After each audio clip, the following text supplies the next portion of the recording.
If you've forgotten your Expedia password or need to reset it for any reason, follow these simple steps to regain access to your account. Step 1. Visit the Expedia website. Go to the official Expedia website using your preferred web browser. Make sure you're on the correct site to avoid phishing attempts.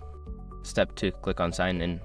Locate the Sign In button at the top right corner of the homepage. Click on it to proceed to the login page where you will find the option to reset your password. Step 3. Select Forgot Password.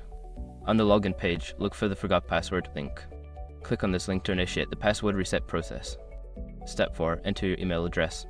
You will be prompted to enter the email address associated with your Expedia account. Fill in the required field and submit your request to receive a password reset email. Step 5. Follow the instructions in the email. Check your email inbox for a message from Expedia.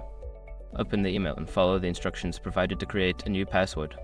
Make sure to choose a strong password that you haven't used before. Once you've completed these steps, you should be able to log into your Expedia account with your new password. If you encounter any issues, consider reaching out to Expedia's customer support for further assistance.